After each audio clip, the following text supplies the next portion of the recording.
علماء دیوبند کے المحند و مفند والے عقائد کو کفریہ کہتا ہے. نعوذ باللہ. میں نے آج تک کبھی نہیں کہا کہ المحند کے عقائد کفریہ ہے. ہاں میں نے کہا گمراہ کن ہے اور شرکیہ اس حوالے سے ہیں جو انہوں نے پبلک کو ڈاکٹرن خود کروائی ہوئی ہے.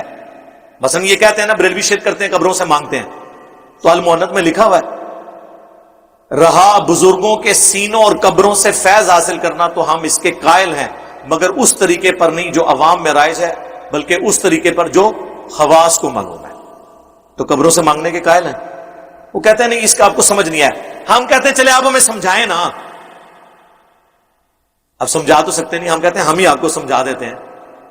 ارواح ثلاثہ میں اشرف علی تھانوی صاحب نقل کرتے ہیں کہ قاسم نانوتوی صاحب مرنے کے 6 سال کے بعد اپنی قبر سے نکلے, دیوبند میں تشریف لائے, خواب میں نہیں بیداری میں, جسد انصری کے ساتھ, اور دیوبند کے 2 مولویوں کی صلح کروا کے واپس چلے گئے. اور اس واقعے میں لکھا کہ جن کی صلح کرانے آئے تھے سخت سردیوں میں بھی انہوں نے, سخت گرمیوں میں بھی رضائی اوڑی ہوئی تھی, ان کا پسینہ چھوٹا ہوا تھا. ظاہر ہے جی مردہ قبر سے نکل کے آ جائے. تو انہوں نے پوچھا حضرت کیا ہوا آپ کو؟ ان کا ابھی بھی مولانا تشریف لائے تھے جی. اور نقل کون کر رہا ہے؟ اشرف علی تھانوی. انہوں نے باقاعدہ حاشیہ لگایا کہ وہ اصل میں اپنے اس جسم کے ساتھ نہیں آئے تھے جو دفناتے وقت تھا, ایک اللہ نے ان کو نیا جسم دیا تھا, اس جسم سے وہ قبر سے نکل کے تشریف لائے جی. فیض دے کے چلے گئے. اسی ارواح ثلاثہ میں موجود ہے کہ ایک انہی کے دیوبند کے بزرگ تھے, ان کی قبر کی مٹی لوگ شفا کے لیے لے کے جاتے تھے. یہ وہ سارے عقائد ہیں جو بریلویوں والے ہیں. اب ان عقائد کا دفاع کراچی والا مفتی کیسے کرے آ کے؟ اس کی اپنی عوام بھی اس کو مارے گی, وہ جو ہر سائز کا ملتا ہے پاؤں میں پہنا جاتا ہے. اور علماء بھی کہیں گے یار یہ کیا, یہ تو ہم نے ایک ڈکوسلا بنایا ہوا تھا بریلویوں سے الگ ہونے کے لیے, تو مانا ہے ادھر. تو یہ المحند کا عقیدہ ہے. بتاؤ المحند میں لکھا ہوا ہے کہ رسول اللہ کی قبر کو ہم اللہ کے عرش سے افضل مانتے ہیں, اور دفاع کرتے ہوئے کہتے ہیں نہیں رسول اللہ اشرف المخلوقات ہیں, تو نبی علیہ السلام تو اللہ کے عرش سے افضل ہوئے. ہم کہتے ہیں نا یہ تو آپ نے بات نہیں لکھی. آپ نے کہا وہ حصہ زمین جو حضور سے ٹچ کیے ہوئے, نبی علیہ السلام کو آپ نے اللہ کے عرش سے افضل نہیں کہا. یہ کہیں تو ہم آپ کے ساتھ ہیں کہ رسول اللہ سب سے بہترین مخلوق ہیں. وہ کہتا نہیں وہ جو مٹی کا ہم نے اس لیے ذکر کیا کہ اس مٹی میں سے حضور پیدا ہوئے تھے.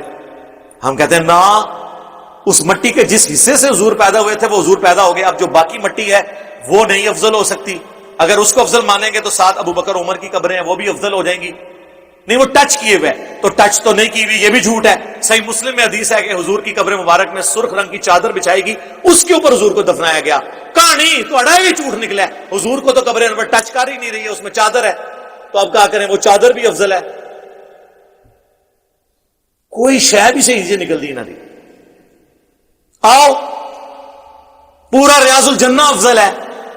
پھر ہم آپ کو وہ بخاری کی حدیث سنائیں گے. دیکھنا میری شان کو اس طرح بلند نہ کرنا جس طرح نصارہ نے اپنے پیغمبر کے بارے میں کلیم کیا.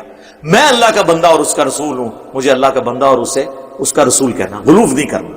لا تغلو فی دینکم. پھر المحند میں لکھے ہم رسول اللہ کے قبر میں حیات کو دنیا کی سی مانتے ہیں. وہ کہتے ہیں دنیاوی نہیں کہا, دنیا کی سی. چلو اے کہہ لو دنیا کی سی. دنیا کی سی ہے ہی نہیں. قرآن تو کہہ رہا ہے وَلَٰكِن لَا تَشْعُرُونَ, تمہیں شہید کی زندگی کا بھی شعور نہیں. جب شہید کی زندگی کا شعور نہیں تو نبی کی زندگی کا شعور کون رکھ سکتا ہے؟ دنیا کی سی کدھر ہو گئی؟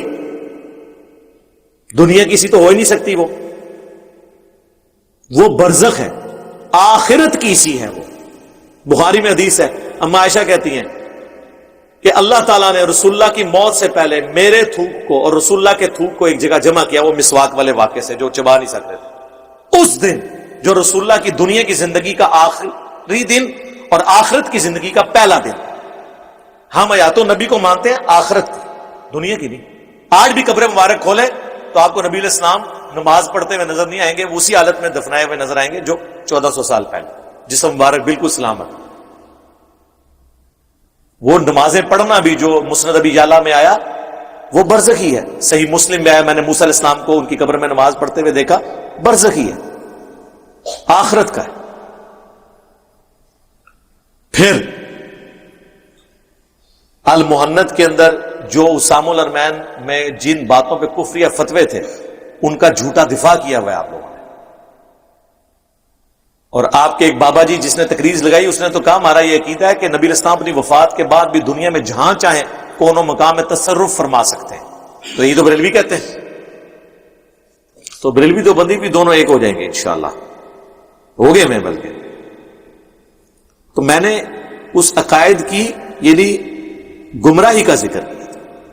اسی طریقے سے نبی علیہ السلام کے لیے ڈائریکٹ ایشلی تھانوی نے علم غیب کے لیے حفظ الامان میں کہا تھا. حفظ الایمان کتاب چھوٹی سی کتابچی ہے کہ رسول اللہ صلی اللہ علیہ وسلم کو بھی علم غیب ہے، اور یہ کوئی رسول اللہ کی تخصیص نہیں ہے، بلکہ یہ علم الغیب ہر پاگل، مجنون اور جانور کو بھی حاصل ہے کہ اس کی بھی چھٹی حصے اس کو آنے والے معاملات کا پتہ چل جاتا ہے. رسول اللہ کے علم الغیب جو وحی کی تائید کے ساتھ تھا اسے تشبیہ دی. اسی لیے اسام الارمین میں احمد بریلوی نے اشری تھانوی پہ کفر کا فتویٰ لگایا. بالکل ٹھیک لگایا، کیونکہ رسول اللہ کے لیے انہوں نے اپنی طرف سے ایک بات منسوب کی. اگر یہ وہ کہتا نا کہ کافر یہ کہتے تھے پھر تو بات ختم ہو جاتی. مجھے کہتے ہیں چھوکرا لفظ استعمال کیا تو جھوٹ بول رہے ہو میرے اوپر. میں نے تو کافروں کے نام، تم نے تو ڈائریکٹ یہ لفظ استعمال کیا کہ حضور کا علم غیب تو جانوروں والا علم غیب ہے، نعوذ باللہ، اس کے ساتھ تشبیہ دی ہے تم نے.